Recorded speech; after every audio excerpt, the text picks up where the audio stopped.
match ce week-end, aujourd'hui face aux Ravens à Charlemagne. C'est une super victoire de 5-1. Comment ça s'est passé ce match-là pour ton équipe? Ben écoute, ils ont sorti fort pareil CCL, là. Ils ont sorti très agressif, ils étaient sur la rondelle, puis ça a été une première période où je te dirais les chances étaient un peu les deux côtés. Par la suite, on a vraiment pogné notre rythme, puis plus le match allait, plus qu'on était en contrôle, plus qu'on faisait les jeux qu'on voulait faire, on était bon avec la rondelle, on prenait des bonnes décisions, puis ça a payé là, en fin de match.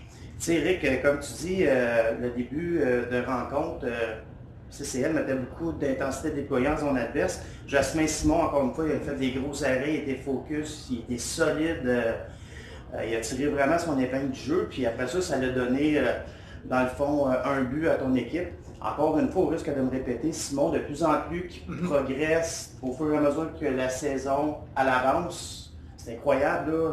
Son développement, c'est quelque chose. Non, exactement. Il va bien de mieux en mieux. Puis on l'avait dit au début d'année, Jasmin, il a un bon coffre à outils.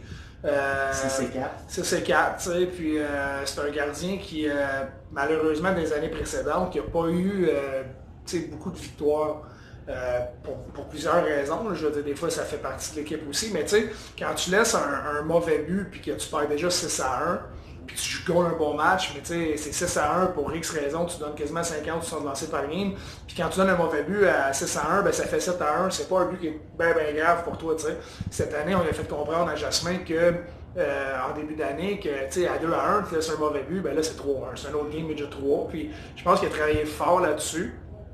Sa préparation, son mental, ces choses-là. Puis comme tu le dis, ben présentement, il nous donne la chance de revenir dans les matchs. Il nous donne la chance de... Je vais donner un exemple bien banal sur un piqué, là, sur un jeu en piqué, ben selon moi, ton meilleur joueur doit être ton gardien. On est 4, on 5, puis si ton gardien c'est pas le meilleur sur la glace, ben tu vas être dans le trouble. Ben, en piqué, il faut qu'il fasse des grosses arrêts, il faut qu'il soit solide. Puis là, présentement, il le fait. Fait que ce que ça nous donne l'énergie, on tue des punitions, on fait des belles arrêts, on peut repartir, on en met un dedans, les gars sont confiants. Fait que oui, tu as raison, il fait le travail, mais autant qu'il y a Raph, le dernier game, ça a été un bon week-end pour ben oui, totalement, c'est correct, on s'en va dans les séries, on a besoin de ça, on va avoir besoin des deux, puis que les deux soient solides, puis prêts mentalement, puis présentement on l'a, puis c'est super le fun.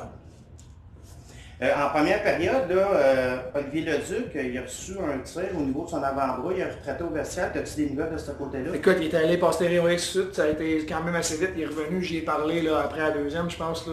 Il était déjà revenu.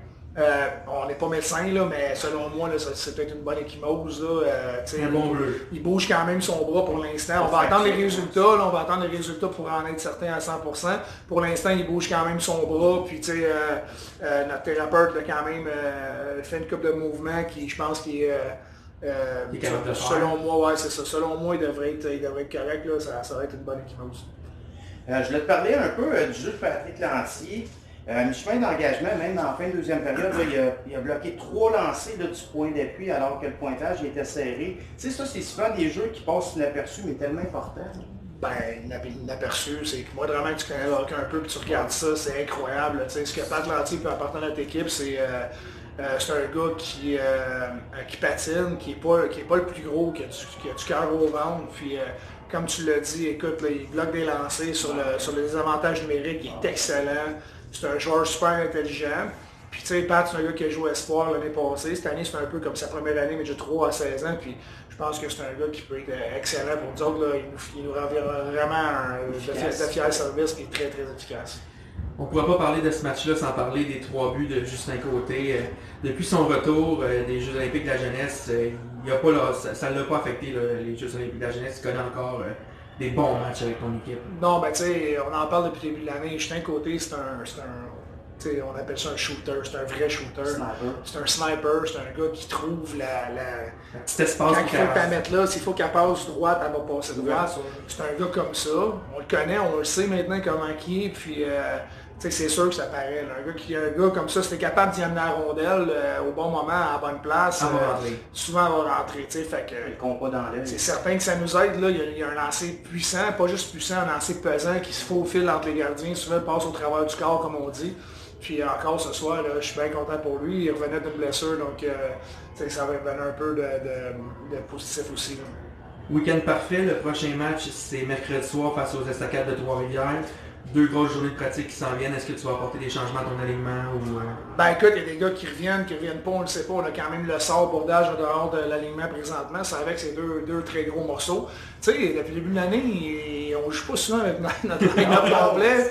Tu sais, là, on a le Duc, on ne sait pas ce qui va arriver encore. Bordage le sort, le côté revient. Fait que tu sais, oui, sincèrement, on a hâte de... Je suis très confiant avec le line-up complet comme on peut avoir, sans rien enlever à personne. Puis pour vrai, là, je pense à Villeneuve qui est venu nous aider à Magog. Puis Éric Trahan qui joue des formats, c'est parfait. Là, c'est le fun pour nous autres. Les gars viennent puis ils ont un impact dans le match, tout ça. Mais encore une fois, Météo Principe il est blessé. C'est un corps qu'on a, il est blessé. Fait c'est difficile, on dirait.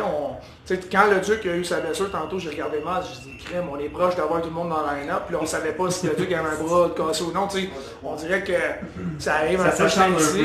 C'est correct, ça rend les gars meilleurs, les gars qui prennent les chaises comme on en a parlé souvent. Mais c'est le fun d'avoir un line-up plein aussi, de rouler 4 lignes, puis tout le monde peut donner de l'énergie à l'équipe. Fait que on se croise les droits, on espère que tout va bien aller là, puis pour la fin de la saison. Merci beaucoup Eric, on se parle mercredi soir. Super, merci.